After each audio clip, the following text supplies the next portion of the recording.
Hello everybody, my name is Samuel Higgs. I am the sports editor for the Alexander City Outlook, and I am joined by my guest. You can go ahead and introduce yourself to the people.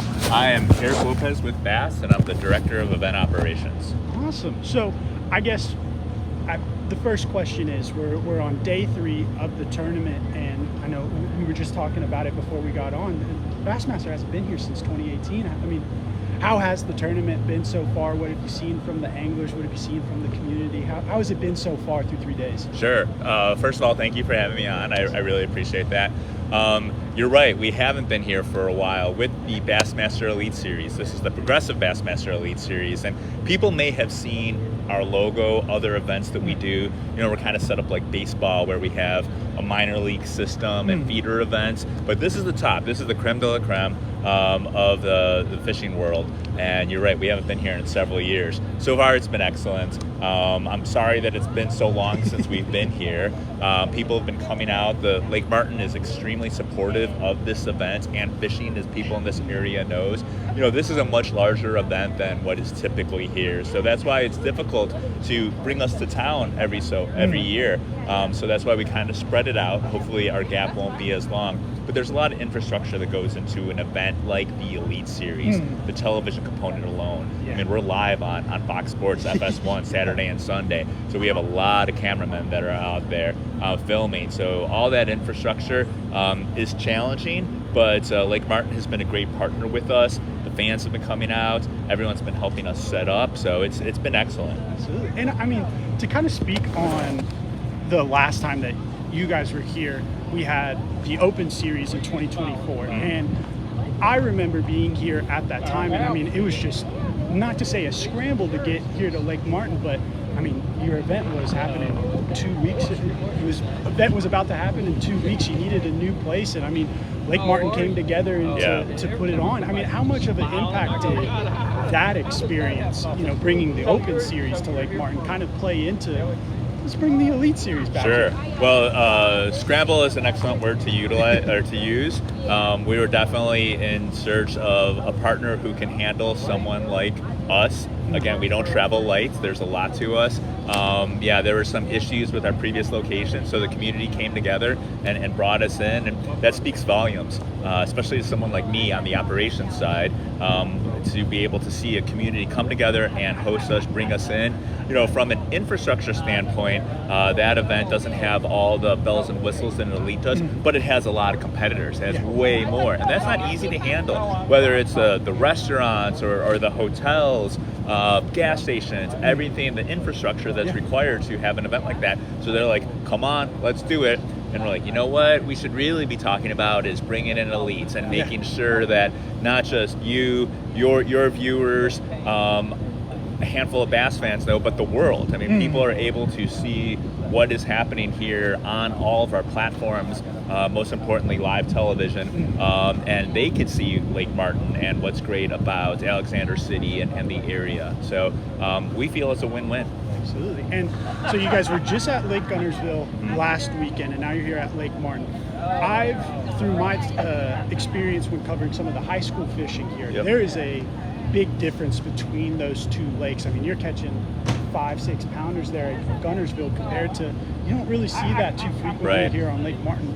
I mean, through these 3 days that we've had so far, what have you noticed as far as like the biggest difference between those two lakes? Well, completely different style of fishing, like you said. We're not always, even though some of the anglers would probably not be a fan of me saying this, we're not always in search of those lakes that have the largest fish, the biggest fish. These are the elites. They want to call themselves, and they do, the best in the world. So they need to be familiar with as many different conditions as possible. And this isn't Lake Guntersville. We don't want it to be Lake Guntersville. We're going to have the Bassmaster Classic in Knoxville, Tennessee, on the Tennessee system in a little bit. We're going to go to Mississippi. We're going to end our season up north in New York, upstate New York. All a wide variety of conditions. So we're not really overly focused on, the fish are smaller or anything like that. It's you have to adjust. The water's low. We knew that coming into it. You have to adjust to those conditions. to be able to call yourself the best in the world. The last thing we want to do is provide similar experiences across the board. No one wants to see that. They want to see them adjust. There's a chance that we're going to get some rain tomorrow. So to your original point, the biggest difference, it was in the 20s when we started last week at Gunnersville. Right now, I just rolled up my sleeves because it's getting warm. And tomorrow, we're going to have rain. And they have to adjust to all those different conditions. So those are the type of things that we like. We know the viewers like to see that. And the anglers are well suited to adjust to that, those differences. Absolutely. And so whenever it was first announced that the Elite Series was coming here to Lake Martin, the thing that I found most interesting from a community standpoint is, like you addressed, like this is a significant event. This is the elite of elite. And I thought it was funny to hear people kind of describe it as the Super Bowl of fishing. I spoke to one of our high school coaches, and he's like, this is like an NBA team coming to your home court to play a basketball game. And I mean, I hear that, and I mean, that's a big deal. I wonder how much can you speak on the significance of this event? What is the grand prize for the people that don't know? What are the stakes, and kind of add some significance to how big of the event? Absolutely. You know, there's a lot of tournaments that are out there, a lot of different circuits, and we respect and appreciate all of them. We're a qualifying series. We're not an invitational. Yeah. So in order to compete at this level, it could be a little cutthroat. And at the end of the season, we're saying goodbye to some folks. And that's tough. That's tough on them, obviously, and their families. Just like any other sport, when you see a player who's been with a team in the NFL or baseball, who's been with a team for years, then all of a sudden they get traded, or they go down to the minors. And in the world of baseball, it's similar. Yeah. But we model ourselves off of traditional sports like that. But because of that, that's what makes these guys the best, because they are working extra hard in order to be able to compete. And that's attractive. That's attractive to people to be able to see. And it makes it more in line with one of those traditional stick and ball type sports. People want to see that. I'm a sports fan. Yeah. I want to see that. There's also a point series going on. So we're going to have a standalone tournament here that we're going to crown a champion.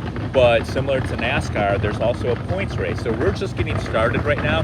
But halfway through the season, anglers, fans are really starting to pay attention, because at the end of the year, we're going to crown that Angler of the Year. Who is the most consistent angler throughout the year? And that's a whole separate race. A lot of people refer to that as the most significant prize in fishing, because it represents the most consistent, like I said. So yeah, some people look at this as the Super Bowl. Some people will use that term for our Bassmaster Classic, which is going to be in a couple weeks in Knoxville. But this series sets itself apart from a lot of the other events because of how cutthroat it can be. Absolutely. And I know we made some other sports analogies, and so like to kind of play off of the Super Bowl aspect of it, you know, who is the kind of like Bassmaster Tom Brady, or who's that new young gun that's kind of stepping up to the plate? Tell me about some of the anglers that we got out here on Lake Sure. Martin. We're about to go down a slippery slope. We obviously don't have favorites, but we have a lot of young guns. We have a lot of young guns in the area, from the area. Yeah. You know, we travel, like I said, all over the country, but we have a heavy concentration of guys from here. Trey McKinney. I mean, he's from Illinois, not from here, obviously, but I mean, he has made a name for himself. Tucker Smith from the Birmingham area, who is really good friends with Aaron Martin. He kind of modeled himself. Aaron was a really good friend of mine. Unfortunately, we lost him several years ago, but he's kind of fishing in his shadow. And Logan Parks, Auburn guy. He's another hot name that's out there that a lot of people are familiar with. And it's our job to film them and make them stars, just like we did with people like who've been watching us for a while, like Mike Iaconelli and Kevin Van Dam, people like that we build them into stars. I mean, they're competing, obviously, they're doing it on their own, but we have to take that message and share that message to the broader audience. At one point, it was really just a small fishing community, but now it's really the world, because we have an international presence from a television standpoint. So those young guns are young, but they are competing. Obviously, they have proven that they can compete at this level. but they're also winning tournaments. Yeah. And that's really fun to watch, and that's what we hope is inspiring the next generation of kids that are out there in high school, or the young adults that are in college, to say, hey, you know, this is real. If you're consistent, if you practice, you can make it to the elites, and you don't have to wait until you're in your 20s or 30s. Yeah. You could do it at a young age, and we're seeing that right in front of our eyes. And it's not a question, but I do want to speak on that because I spoke to some of our high school anglers. I spoke to some of our coaches, and that was kind of what they were sharing as well. It's like, this is something that I can go and compete in, and if I build myself up, I can get to a stage like this. We got, oh my gosh, the fishing talent here in this local area is great. We just had 2 kids signed to Faulkner. We just had another kid signed to the University of North Alabama to go fish collegiately. So I mean, a lot of these kids understand the significance Sure. of this event, and I mean, I see one of our high school anglers over there helping with the event, and I know some of our other anglers have been out here for Yeah. the weigh-ins and stuff like that. So it's really cool Absolutely. for them to see something like this kind of in their home territory. So I just thought it was really cool that you It's brought very it. cool. It gives them something to aspire to. I mean, Yeah. fish don't recognize sex, they don't recognize age, Yeah. and in order to be good, you just have to have the talent. Yeah. And if you can do that, then you can compete and make a name for yourself. And because of high school programs and grade school programs now, they're starting much younger. Yeah. And the learning gap, the learning curve has shortened basically. Yeah. Whereas a lot of some of the guys that I mentioned earlier, yeah, they were fishing their whole life, but they weren't doing competitively until they were a little bit older. We now have kids at a very young age, as everyone knows, competing. So they're learning, they're starting much earlier. So they are getting the same level of experience as some of the big names, just at a much earlier stage in life. Yeah, I was about to say, we got 5th and 6th graders out here for those junior high competitions and stuff like that. And I mean, we just had one kid who was a 2-time state or national champ in middle school, and I mean, that's just so cool to see. It's great to see people start so young, and I mean, to see him go from a middle school national champ now to, he was one of the kids who just signed with UNA. It's just really cool to see how young he was starting off to going where he is now. But I know you are an extremely busy man, and I want to make sure that you get back to Sure, thank you. everything that you need to do. But I guess you mentioned it earlier. You got some other tournaments coming up. Kind of tell us what's next on the circuit for these Sure. anglers. Kind of tell me what's left of the Sure, Elite Series absolutely. tournaments. So this is our first stretch. There are 9 elite events in total. So this is event 2. Yeah. And we're back to back. Like you mentioned, we came straight from Gunnersville. So after this, we take our break, and then we have the Bassmaster Classic. So not all the competitors here will be in the Classic competing, but all of them likely will be at the Classic. Yeah. So people can come out and meet their favorite folks, anglers, and in the expo. And then about 2 weeks after the Classic, which is the middle of March, starts March 13th. 2 weeks after that, we'll continue the Elite Series. Our third stop will be in Columbus, Mississippi, a new location for us that we've never been to for the Elites. We were there for an Open, but never for the Elites. And then after that, they're just going to come left and right.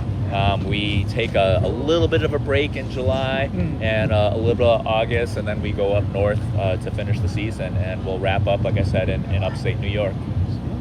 Well, again, I truly appreciate you taking some time out of your day to sit down with me and answer some questions for me. And good luck for the rest of the tournament. We're happy that you're here. Yeah. And just, again, I really appreciate you taking some time. Of course.